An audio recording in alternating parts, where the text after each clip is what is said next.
옆에 분하고 인사해 주세요. 큰 은혜 받으십시다. 마태복음서 5장에서 7장에 있는 말씀에 나오는 이 산상수훈의 그 말씀 가운데 보면 예수님께서 팔복에 대한 말씀을 하시고 또 구약의 율법과는 다른 6가지의 반제에 관한 말씀, 또 올바른 구제, 기도, 금식에 대한 교훈의 말씀을 하십니다. 더 나아가 보물을 하늘에 쌓아두라는 그런 말씀과 함께 열매 맺는 삶을 강조합니다. 그리고 최종적으로 하신 말씀이 지혜로운 사람과 어리석은 사람의 비유입니다. 지혜로운 사람과 어리석은 사람을 비교해서 이 하나님의 말씀을 따라서 그 말씀을 붙들고 지키면서 사는 사람, 이러한 사람이 참으로 복이 있다, 그렇게 말씀하셨어요. 성도 여러분, 예수께서 말씀하신 지혜로운 사람은 예수님의 말씀을 듣고 행하는 사람입니다. 그에 반해서 참으로 어리석은 사람은 어떤 사람입니까? 예수님의 말씀을 듣고 행치 아니하는 사람입니다. 예수님의 말씀을 듣고 행하는 지혜로운 사람은 집을 어디에 짓는 것과 같습니까? 반석 위에 집을 짓는 것과 같습니다. 예수님의 말씀을 듣고 행치 아니하는 어리석은 사람은 집을 모래 위에 짓는 것과 같습니다. 그래서 지혜로운 사람의 집은 비가 내리고 창수가 나고 바람이 불어 그 집에 부딪혀도 무너지지 않습니다. 왜냐하면 그 주추를 반석 위에 놓았기 때문에 그렇습니다. 그러나 어리석은 사람은 그 집을 모래 위에 지은 연고로 비가 내리고 창수가 나고 바람이 불면 무너짐이 심하게 됩니다. 실제로 팔레스타인 지방에서 집을 지을 때 땅을 깊이 파고 집을 지었다고 합니다. 왜냐하면 그 지역은 건조한 지역으로서 일단 비가 왔다 하면 나무가 없으니까 급류가 되는 거예요. 그러다 보면 이제 탁류가 흘러서 기초가 약한 건물들은 다 무너질 수밖에 없었다고 합니다. 제가 더울 때 성지순례에 갔는데 상당히 큰 포장도로가 완전히 유실된 모습을 볼 수 있었습니다. 이유를 물었어요. 근데 건조한 땅에 비가 오니까 홍수가 나서 도로가 유실되었다는 거예요. 땅바닥은 이미 완전히 메말라 있었습니다. 풀 한 폭이 나지 않는 땅 같은데 비가 와서 도로가 유실되었다는 말을 듣고 굉장히 의아한 그런 생각이 들었어요. 이렇게 이스라엘은 어느 지역에 비가 와도 금방 물이 한 곳에 모여 홍수가 납니다. 홍수가 나면 그 물이 대부분 사해로 흘러가게 되죠. 그러다가 또 한 5개월 정도 비가 오지 않고 그러면 모든 풀이 다 죽어버리는 거죠. 땅이 메마르게 되는 겁니다. 물론 갈멜산 쪽은 괜찮아요. 서쪽 지역은 괜찮아요. 근데 대부분 건조한 땅입니다. 뜨거운 햇빛이 내려쬐는 가운데 비가 오지 않으면 다 식물이 다 죽는 거예요. 그러다가 비가 오면 홍수가 나고 그 물이 사해로 흘러 들어가는데 이 사해는 해저, 그러니까 해수면으로 볼 때 마이너스가 되는데 430m가 넘는다고 합니다. 한 15년 전만 해도 제가 기억에 398m 정도 됐는데 30m 이상 내려간 거예요. 그만큼 해수면이 올라갔고 그 다음에 사해가 말라버린 거죠. 그러니 홍수가 나면 유속이 얼마나 빠르겠어요. 그러다 보니까 도로가 유실되고 집도 무너지고 다리가 끊기고 평상시엔 물 하나 없는 메마른 광야로 또 변해버리고, 따라서 이 지역 사람들은 집을 지을 때 폭우가 쏟아져 흘러내릴 때를 대비해서 기초를 튼튼하게 해야 했습니다. 그래서 건축자들은 깊이 팠어요. 지혜로운 건축자들은. 그래서 그 기초가 반석까지 닿을 수 있도록 그렇게 아주 튼튼하게 집을 지었다고 합니다. 하나님의 말씀을 듣고 행하는 것이 그렇게 중요한 겁니다. 성도 여러분, 우리가 하나님의 말씀을 들으면 카이로스적인 때가 임하게 되는 겁니다. 예수께서 하나님의 말씀을 전하실 때 맨 처음 말씀이 회개하라, 천국이 가까웠느니라, 그렇게 말씀했어요. 세례 요한도 마찬가지입니다. 천국이 가까웠다는 이 말씀은 카이로스적인 때를 말하는 거예요. 카이로스적인 때가 임하였다, 그런 말입니다. 하나님의 말씀을 들으면 그저 흘러가는 크로노스적인 그런 어떤 시간이 흘러가는 그런 때가 임하는 것이 아니라 하나님이 무언가 이루시는 카이로스적인 그러한 때가 임하게 되는 겁니다. 그래서 성도는 때의 사람이 되어야 하는 거죠. 때를 놓쳐서는 안 되는 거죠. 하나님이 이루시는 때, 하나님이 주시는 기회, 하나님이 역사하시는 그러한 때를 붙잡고 믿음의 큰 역사를 이루는 저와 여러분 모두가 될 수 있기를 예수님의 이름으로 축원합니다.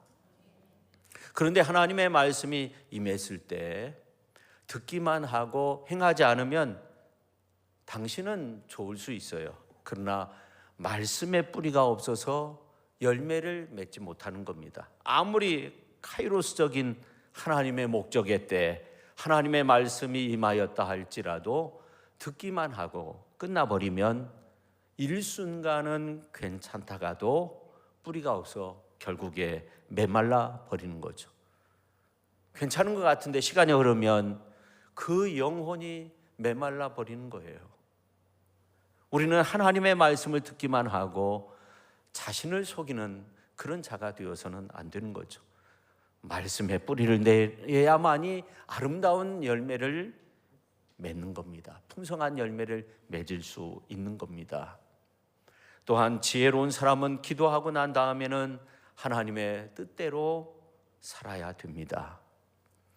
오늘 46절 말씀 가운데 보면 너희는 나를 불러 주여 주여 한다고 그렇게 말씀하고 있습니다.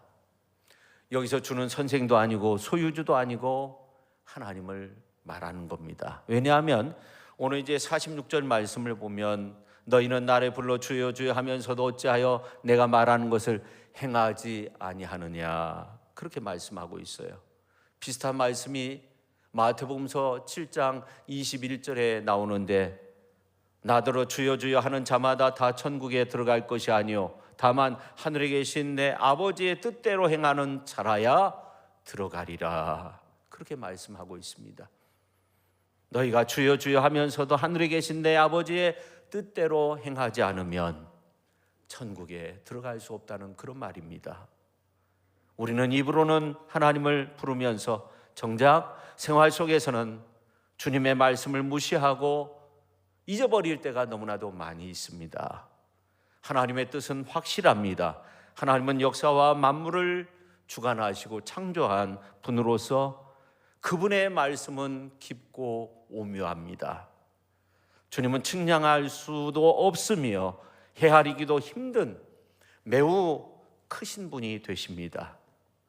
그분 속에는 우리를 향한 하나님의 확실한 뜻이 있습니다. 그래서 하나님은 우리에게 순종하라고 요구하시는 겁니다.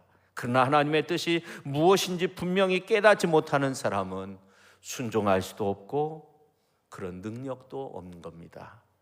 그러기에 그리스도인들은 하나님의 말씀에 항상 귀를 기울여야 되고 그 말씀 안에 살기 위해서 힘써야 하는 겁니다. 나를 변화시키소서라는 그런 책이 있습니다. 한 여성이 쓴 책인데 이 여성은 여성으로서 정말 하나님의 일을 크게 감당했던 그런 여성이었습니다. 실제로 여성으로서 큰 일을 감당했는데 더 큰 기도의 제목이 있었습니다. 그것이 뭐냐면 나를 좀 변화시켜 달라는 것이었습니다. 성도 여러분, 누구보다도 나 자신을 잘 압니다. 내 주위 환경이 문제시 되는 것이 아닙니다. 함께 살고 있는 남편이, 아내가 문제가 되는 것이 아닙니다. 자녀의 문제가 아닙니다. 환경의 문제가 아닙니다.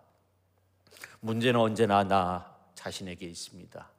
그래서 이 여성은 간절히 하나님 앞에 기도했습니다. 나를 좀 제발 변화시켜 달라고 간절히 그렇게 기도했습니다. 다른 기도는 하지 않았습니다. 그녀는 이 기도에 목숨을 걸었습니다. 그녀의 투쟁은 장장 14개월이나 흘렀습니다. 기도할 때마다 내 속에 쇳덩어리가 들어있는 것을 느끼는 겁니다. 그래서 더욱더 기도했습니다. 나를 변화시켜 달라고. 나와의 투쟁의 시간이 14개월이 흘렀어요.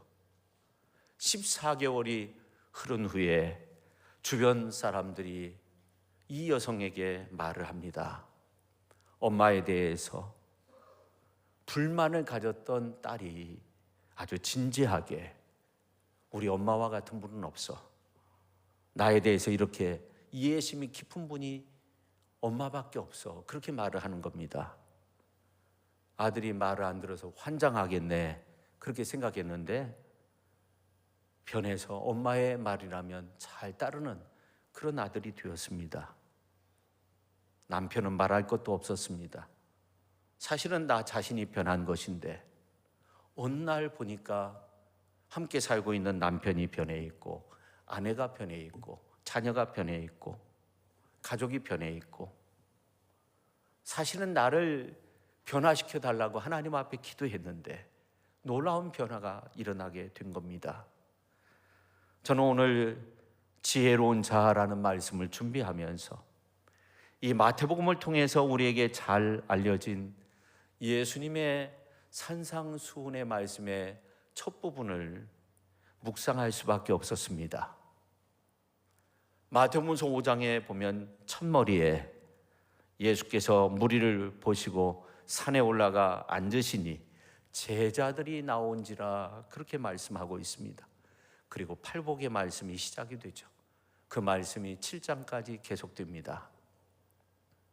그런데 오늘 누가복음서 본문 말씀보다 앞에 나와 있는 이러한 말씀을 보면, 특별히 6장, 누가복음서 6장 17절에 있는 말씀을 보면 이렇게 말씀하고 있어요. 예수께서 그들과 함께 내려오사 평지에 서시니 그 제자의 많은 무리와 예수의 말씀도 듣고 병 고침을 받으려고 유대 사방과 예루살렘과 두로와 시돈의 해안으로부터 온 많은 백성도 있더라, 그렇게 말씀하고 있어요. 예수께서 그들과 함께 내려오사, 택하신 12사도뿐만 아니라 수많은 제자들이 함께 내려와서 평지에 서게 되었다는 그런 말씀입니다. 예수님이 평상시에 많이 기도하시던 그 산에 올라서 밤이 맞도록 기도하시고 난 다음 산에서 내려오사 먼저 하신 일이 뭐냐면 그 수많은 제자들 가운데 12명의 사도를 선택했습니다. 사도라 칭했습니다. 6장 12절에 나오죠. 예수님은 계속해서 산에만 있을 수 없었어요. 이제는 택한 제자들과 함께 세상에 나가서 천국 복음을 전하셔야 했습니다. 그래서 산에서 내려오셔서 평지에서 말씀을 전하시게 됐습니다. 그래서 이 성서학자들은 오늘 누가복음서 6장에 있는 말씀은 평지 수훈이다, 그렇게 주장하기도 합니다. 어떤 학자들은 예수님이 낮은 평지에 있다가 지대가 높은 곳에 있는 평지에 앉아서 말씀을 전한 것이다.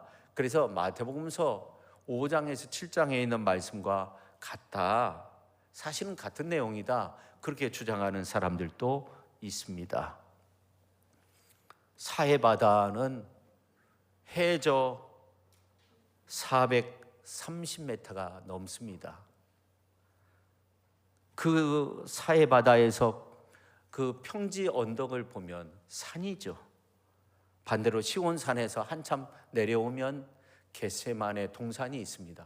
물론 이제 그 기드론 골짜기를 거쳐야 되지만, 근데 이 시온산에서 볼 때 겟세마네 동산 그 평지 윗부분은 어떻게 보면 평지죠. 산이 아닌 거죠. 근데 마태복음서에 보니까 산에 오르사 앉으시니 제자들이 나왔다고, 누가복음서에 보니까 평지에 서시니 많은 제자와 무리가 몰려왔다고 그렇게 말씀하고 있는데, 여기에 나오는 이 평지라는 말은 에피토프페디누라는 말로 저지대를 뜻하는 그런 말은 아닙니다. 그러니까 우리가 생각할 수 있는 것은 이 산상수훈의 말씀과 누가복음서에 나오는 평지수훈의 말씀이 같은 말씀이다. 거의 같은 그런 내용을 품고 있는 것이다. 보는 시각에 따라서 이제 예수님의 말씀을 다른 부분을 강조하고 있다. 그렇게 볼 수 있다고 성서학자들이 그렇게 말하죠.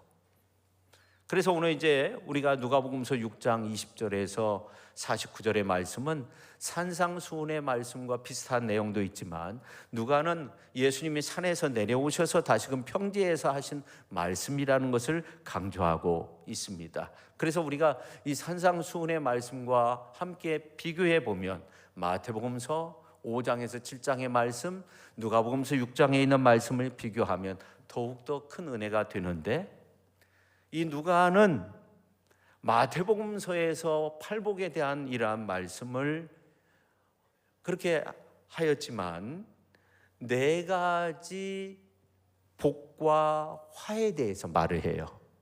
이 마태복음서는 팔복을 말하지만 이 누가복음서는 네 가지의 복, 네 가지 화를 말하고 있어요. 복이 있나니 복이 있나니 그렇게 전하다가 6장 24절 누가복음서에 있는 말씀을 보면 화 있을진저, 25절에 보면 두 번이나 화 있을진저, 또 26절에 보면 화가 있도다, 그렇게 말합니다. 그리고 오늘 본문 47절에 보면 아주 중요한 세 가지의 동사를 말하고 있습니다. 나와 듣고 행한다는 그런 말입니다. 오늘 47절 말씀 한번 읽어볼까요? 내게 나와 내 말을 듣고 행하는 자마다 누구와 같은 것을 너에게 보이리라. 누구와 같은 것을 너에게 보이리라. 그 누구가 누구예요? 오늘 이제 48절부터 보면 잘 나와 있어요. 집을 지퇴 깊이 파고 주추를 반석 위에 놓은 사람과 같다는 거예요. 그런 사람의 모습을 보아라 하는 겁니다. 근데 이 47절에 있는 말씀을 보니까 이 신앙생활을 하는 데 있어서 그 신앙의 핵심 원리를 우리에게 말씀하고 있는데, 첫 번째 원리는 뭐냐면 나와라는 거예요. 이것은 그리스도를 만나는 거, 주 앞에 나와 개인적으로 주님을 영접하는 거, 주님을 영접하는 자, 그 이름을 믿는 자는 하나님의 자녀가 되는 겁니다. 그 다음에 듣고는 그리스도의 말씀을 묵상해서 연구하는 것을 뜻하는 겁니다. 믿음은 들음에서 나며 들음은 그리스도의 말씀으로 말미암는다고 했습니다. 그 다음에 세 번째, 행하는, 이것은 그리스도의 말씀을 지켜서 행하는 것을 의미하는 겁니다. 말씀을 듣고도 행치 않는 믿음은 야고보서는 뭐라고 말씀하고 있어요? 죽은 믿음이라고 2장 17절에서 그렇게 말씀하고 있습니다.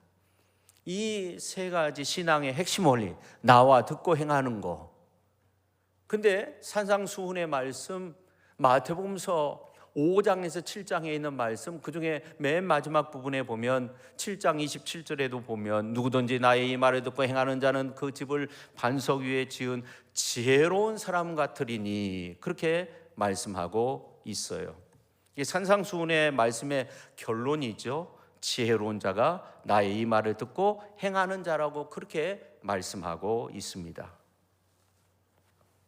이 신앙의 핵심 원리는 세 가지예요. 나와 듣고 행해야 한다는 것인데, 이 마태복음서 7장에 있는 말씀을 보니까 듣고 행하는 것은 나와 있는데 나와라는 그런 말씀이 안 나오는 거예요. 그렇지만 이 산상수훈의 맨 시작 첫 부분에 있는 말씀을 보면 5장 1절에 보면 예수께서 무리를 보시고 산에 올라가 앉으시니 제자들이 뭐라고 말씀하고 있어요? 나온지라, 그렇게 말씀하고 있어요. 신앙의 그 핵심 원리 세 가지를 분명히 말하고 있는데, 나와 듣고 행하는 것, 첫째, 지혜로운 자는 누군가? 주 앞에 나온다는 거예요. 세상에서 가장 지혜로운 사람은 주 앞에 나오는 자입니다. 세상에서 가장 어리석은 사람은 주 밖에 있는 사람입니다. 이사야서 55장 1절에 3절에 보면 오라 너희 모든 목마른 자들아 물로 나오라, 돈 없는 자도 오라, 너희는 와서 사 먹되 돈 없이 값 없이 와서 포도주 젖을 사라, 그렇게 말씀하고 있어요. 또 3절에 있는 말씀을 보면 너희는 귀를 기울이고 내게로 나와 들으라, 그리하면 너희 영혼이 살리라, 그렇게 말씀하고 있습니다. 하나님은 이미 오래전에 이사야 선지자를 통해서 예수 그리스도를 통해 이루어질 구원의 사역을 아주 분명하게 예고하셨습니다. 그 처음은 오라는 겁니다. 오라, 나중에 즐거움을 얻게 된다. 내게로 나오라, 나와서 들으면 너희의 영혼이 살게 된다, 그렇게 말씀하고 있습니다. 더 나아가서 영화롭게 된다고 그렇게 말씀하고 있습니다. 근데 재밌는 것은 이사야서 55장 1절에 보면 야훼 하나님은 우리의 생명을 지속시키는 데 필요한 물뿐만 아니라 활기와 영양을 공급하는 포도주 젖을 언급하고 있습니다. 이것은 예수 그리스도가 주는 그 축복의 다양성을, 풍성함을 우리에게 말하고 있는 겁니다.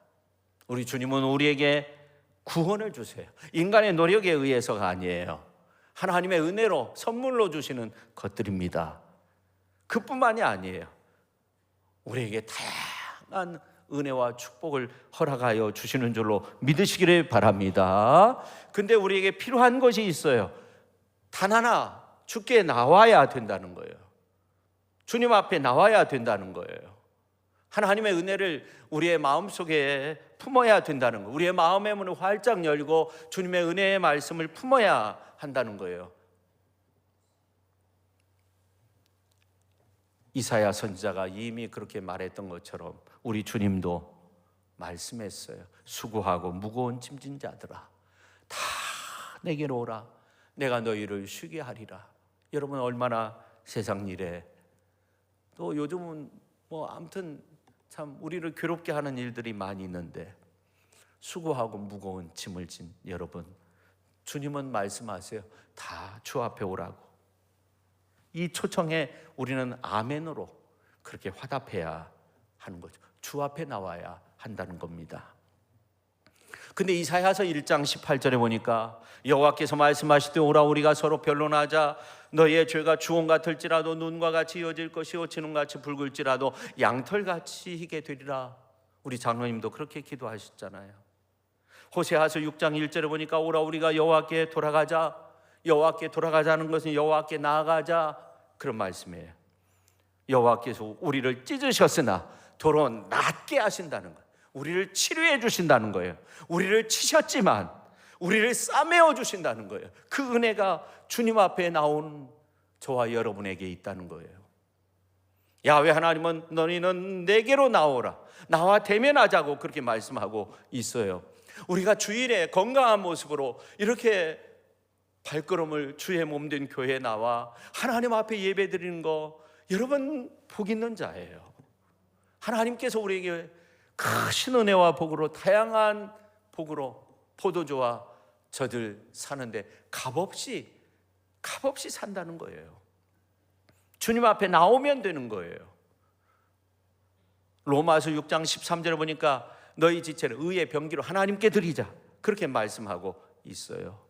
우리가 하나님을 생각하고 하나님의 사랑을 생각하고 하나님의 은혜를 사모하고 하나님 앞에 나와야 된다는 거예요. 하나님 앞에 예배드리고 우리의 마음과 정성을 드리고 물질을 드리고 시간을 드리고 예배를 드리면 거기에 삶의 의미가 있는 거죠. 신앙의 원리가 거기에 있는 거죠. 집에서 TV 보면서 예배 드린다, 이건 맞지 않는 거예요.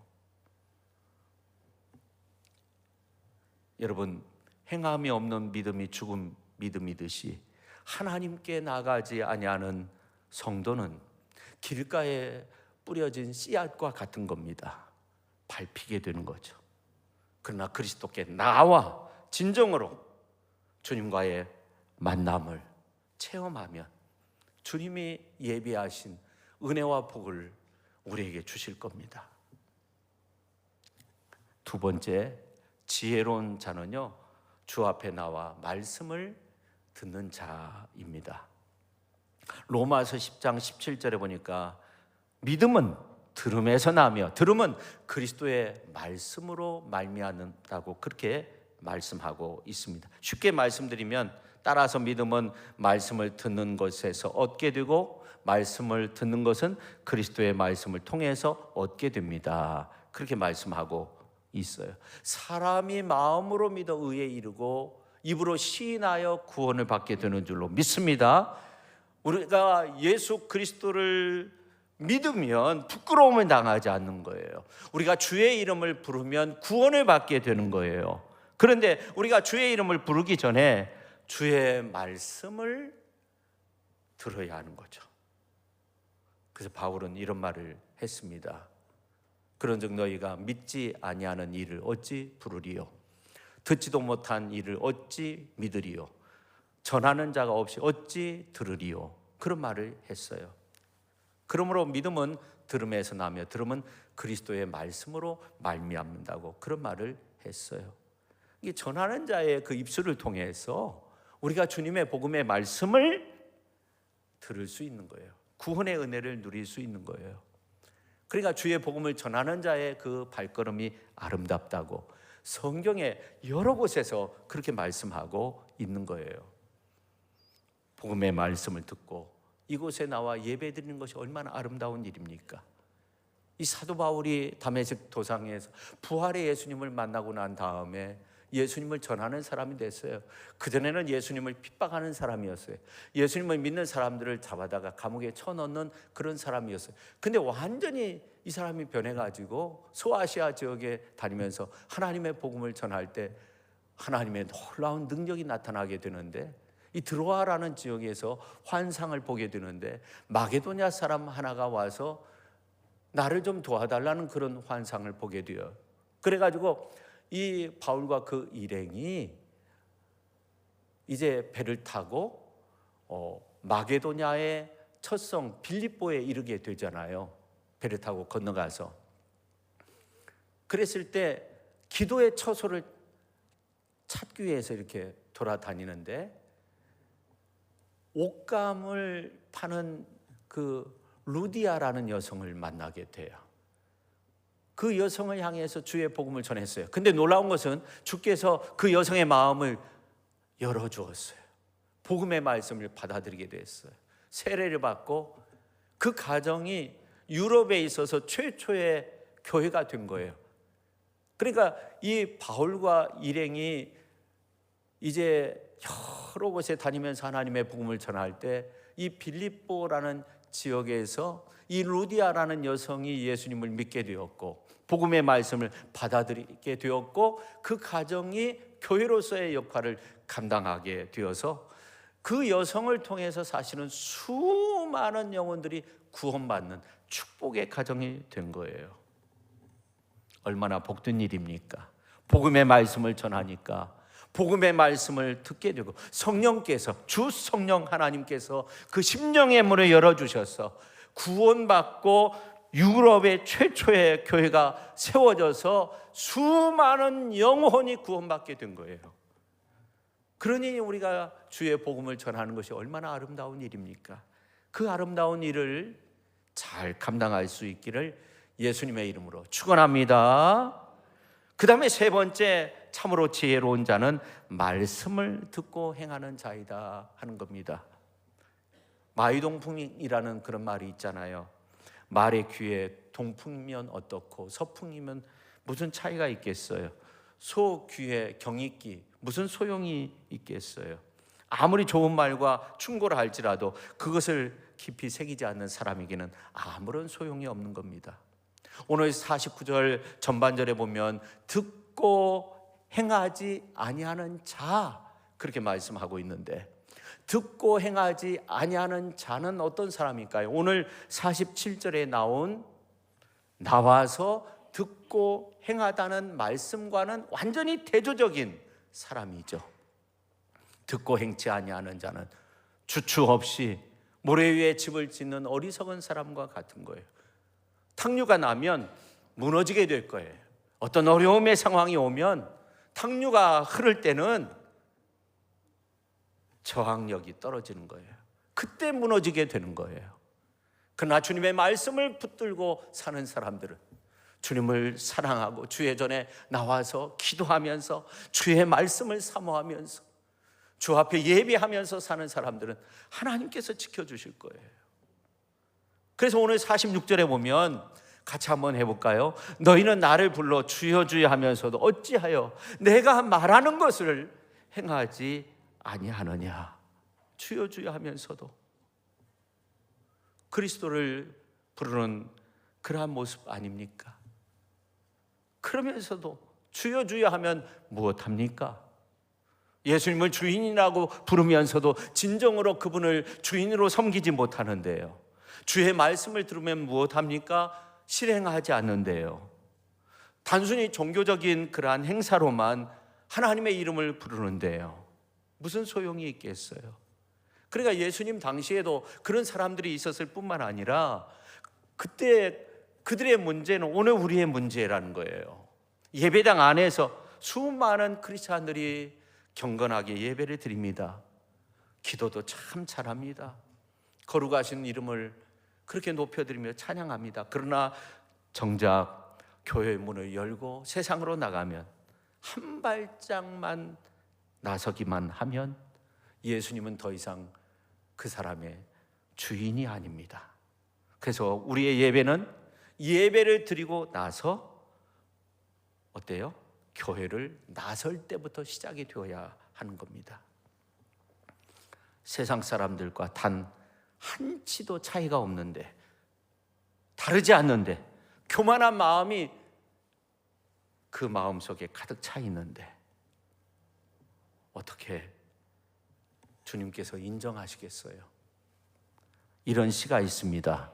너희는 날 스승이라 하면서도 순종하지 않고, 너희는 날 빛이라 하면서도 바라보지 않고, 너희는 날 길이라 하면서도 걷지 않고, 너희는 날 생명이라 하면서도 찾지 않고, 너희는 날 부하다 하면서도 구하지 않고, 너희는 날 은혜라 하면서도 의지하지 않고, 너희는 날 공이라 하면서도 두려워하지 않으니 내가 너희를 꾸짖어도 너희는 나를 탓하지 말아라.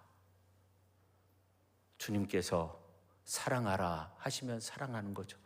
주님께서 용서하라 하면 용서해야죠. 주님께서 참아라 하면 참아야 되고, 주님께서 하지 말라 하면 하지 말아야 되고, 하라 하시면 해야 되고, 적어도 주님의 은혜 가운데서 살기 원하는 사람들은 그 말씀 따라서 사는 겁니다. 종은 울리기 전까지는 종이라 할 수 없는 겁니다. 노래는 불려지기 전까지는 노래일 수 없습니다. 사랑은 실천되기 전까지는 사랑일 수 없습니다. 듣기만 하여 자신을 속이는 그런 사람이 되어서는 안 되는 겁니다. 신앙적인 지식만을 쌓아서 변론에 능한 바리새인이 되어서는 안 되는 겁니다. 아는 것은 비록 적을지라도 그리스도의 그 사랑에 감격하면서 그 사랑을 몸소 실천한 선한 사마리아 사람과 같은 그런 사람이 필요합니다. 오늘 46절의 말씀처럼 주여 주여 하면서도 예수님의 교훈을 실천에 옮기는 일에는 무관심했던 우리의 모습은 아니었는지 한번 생각해 보아야 합니다. 시간 열심히 주님 앞에 나와 주님의 음성에 귀를 열고 주님이 주시는 말씀, 또 우리가 묵상하는 그러한 말씀, 이러한 것들을 온전히 지켜가면서 교회와 가정과 이웃과 이 사회 속에서 주님의 말씀을 온전히 실천하여서 주님을 영화롭게 할 수 있는 저와 여러분 모두가 될 수 있기를 예수님의 이름으로 축원합니다. 기도하겠습니다. 주 예수님 감사합니다. 오늘 우리가 주님의 말씀 쫓아서 사는 일이 얼마나 중요한지, 주의 말씀은 내 발의 등불과 같고 내 길을 비추는 빛과 같다고 했습니다. 오늘 말씀에 보니까 주여 주여 하면서도 그렇게 말씀하고 있는데, 아버지 하나님, 우리가 신앙인의 그 세 가지의 핵심적인 원리, 나와 듣고 행하는 그런 훌륭한 하나님의 사람들이 다 되어져서 하나님 앞에 크게 영광 올려드리게 하시고 주님 보시기에 아름답게 살 수 있는 축복의 성도님들이 다 되게 하여 주옵소서. 예수님의 이름으로 기도하옵나이다. 아멘.